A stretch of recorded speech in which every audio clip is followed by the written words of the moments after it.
Level 1. Candidacy Exam.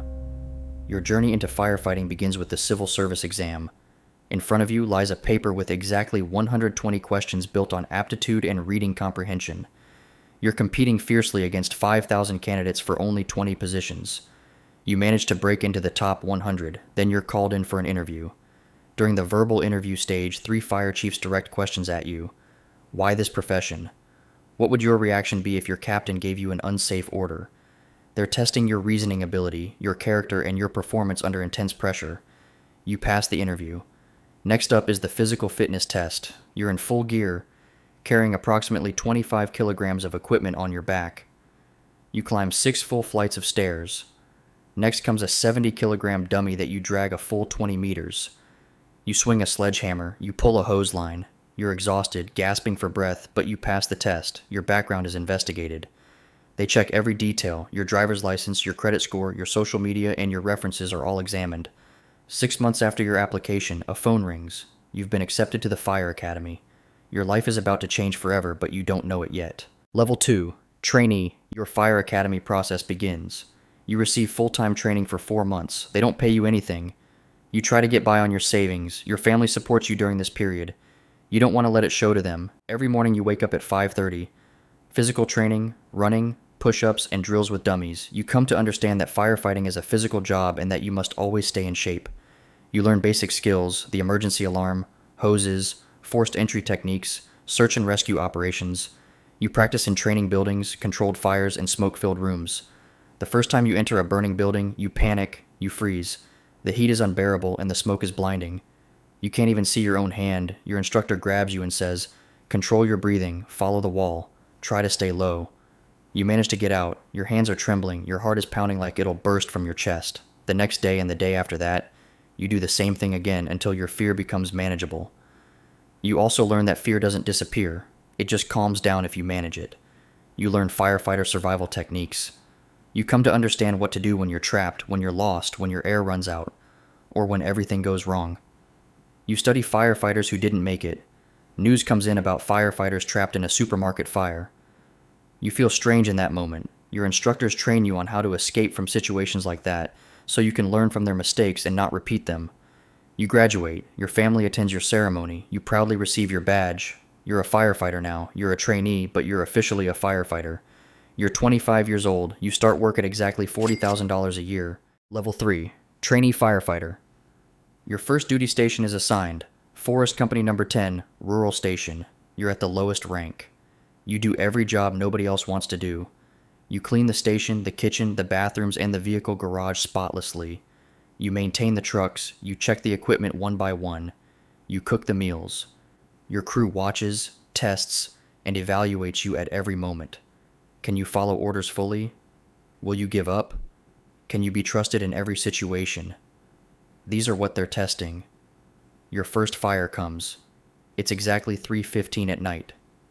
A forest fire report, flames everywhere. The alarm goes off. You're in motion. Gear on. The truck hits the road fast. You arrive at the scene. Flames reach up to the sky. Black smoke billows out. Your captain gives orders. Extend the line immediately. We're surrounding it. You push the hose line deep into the forest. The heat is intense. You can't see anything through the smoke. You're crawling, following your superior closely. You locate the center of the fire. High-pressure water is directed at the fire. Wisps of steam rise. The temperature drops. The fire is brought under control. You come out of the forest. Everything's covered in ash. Your first fire. You performed excellently. You did your job. In your second month, you respond to a cardiac arrest call. An elderly woman is on the ground, no pulse. You begin CPR. You do everything shown in training. The paramedics arrive and work on the woman for a full 30 minutes. The woman doesn't come back. This is the first bad call of your career. Your captain pulls you aside. "You did everything right, son. Some people's time has simply come," he says. You learn this painful lesson. Not everyone can be saved. After 1 year, your traineeship ends. You're now a fully authorized firefighter. You're no longer a trainee. You're a real part of the team. Level 4. Firefighter. You've now been assigned to the ladder company. You're on truck 16, City center, heavy call volume, building fires, power plants. You work brutal 24-hour shifts, 18 hours on, 48 hours off, 14 shifts a month. This is your work schedule. One night, while cutting a ventilation hole on a rooftop, you help the teams inside bring out children who have inhaled smoke. The death of a 4-year-old boy leaves indelible marks in your mind and causes you to wake up from nightmares at night. When you climb 15 floors in a skyscraper fire and pull an elderly man out from the flames, the media declares you a hero. You think you were just doing your job. But this relentless pace and the obligation to work even on holidays ruins your personal life. Your partner, unable to bear the stress you're living through and the endless canceled plans, leaves you. After 4 years, the money you save for marriage goes to waste. Your social life diminishes. You spend less time with your family. This bothers you more than you could have predicted, but there's nothing you can do about it. Level 5. Truck Operator. After 6 years in the profession, you get promoted to truck operator. You're a driver now. You drive the truck, you pump water to the water pump, and you're responsible for the vehicle's maintenance and repair. If the truck breaks down and there's a problem with the water pumps, that's on you. A building fire call comes in, you park the truck parallel to the building. You lay the water line and set the best angle. You pump water to the other firefighters, monitor the pressure and ensure adequate flow. The teams responding to the fire have to rely on you. If the water cuts out, that won't be good news for them at all. An emergency call comes in, a firefighter is trapped inside. Your heart seizes, one of your crew is in danger. The Rapid Intervention Team, RIT, deploys immediately. They go in, they find the injured firefighter. The floor has collapsed, his arm and leg are broken, but he's still alive. They bring him out of the building, the paramedics intervene. Your friend survives. You felt that fear throughout your entire body, the fear of losing a brother. The cost of all these events and 6 years in the profession is $5,000 per month. You can't help but question yourself. The events you've experienced are not easy at all. Level 6. Captain.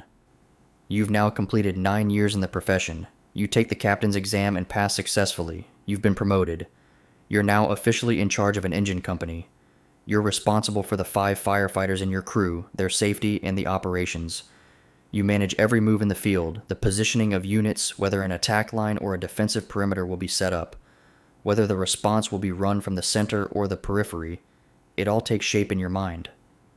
When you arrive at a massive factory engulfed in flames, you quickly size up the situation. The structure is statically compromised. Without hesitation, you chart the course. Switching to defensive mode, you tell your crew, the interior is now a trap, just protect the adjacent structures. We're going to watch this wreckage burn down in a controlled manner. Part of your crew, eager to charge into the fire, says, "We still have a chance, Captain." Your answer is clear. Negative. The cost would be too great. We don't take a single step forward. You see the objection on their faces, but discipline prevails. Leadership means choosing the most rational option even at the cost of drawing criticism when necessary. Then you're dispatched to another call. A residential fire. Someone who lived alone is lying lifeless in the smoke. You notify the prosecutor and cordon off the area with tape. You complete the paperwork and initiate that difficult phone call, delivering the darkest news of someone's life to a stranger. No matter how much experience you gain, the weight of this burden never lessens over time. Level 7. Battalion Chief.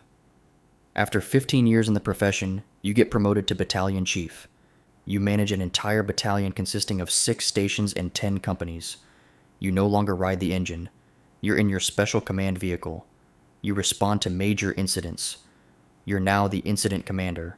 Flames are rising in a skyscraper-style commercial structure. When you arrive at command, you take the reins. You scan the scene in seconds and gradually escalate the alarm level. Backup crews, logistical support, and more units. There are more than 60 personnel in the field, dozens of vehicles, and massive operational traffic. You're running every gear from water supply to smoke ventilation and search and rescue strategies. You're tracking every unit's oxygen level and position to the millimeter over the radio. Suddenly, you notice the roof flexing. Without a moment's hesitation, you grab the radio and give the evacuation order. All units, emergency withdrawal. Everyone gets out. No injuries. You made the right call. Minutes later, the 3rd floor collapses entirely. This is command, making decisions in seconds. After 15 years, you're earning $90,000 a year. You manage million-dollar budgets, equipment procurement, and personnel planning. Level 8, Deputy Chief. You've been in this profession for 20 years. Easy to say, but you've grown accustomed to it. You manage the operations of the entire organization. You now personally shape the academic preparation, human resources, technical equipment, and institutional vision. The sirens and smoky scenes are behind you. You're at a desk now. You quietly miss the thrill of that direct contact, the operational action, and the fulfillment that came from the lives you touched firsthand. Your days now pass in long conference rooms, cost analyses, and visionary projections, but in reality you have a far wider sphere of impact. You're building sweeping transformations that span the entire organization, investments in modern equipment, advanced training models, and life-saving safety standards.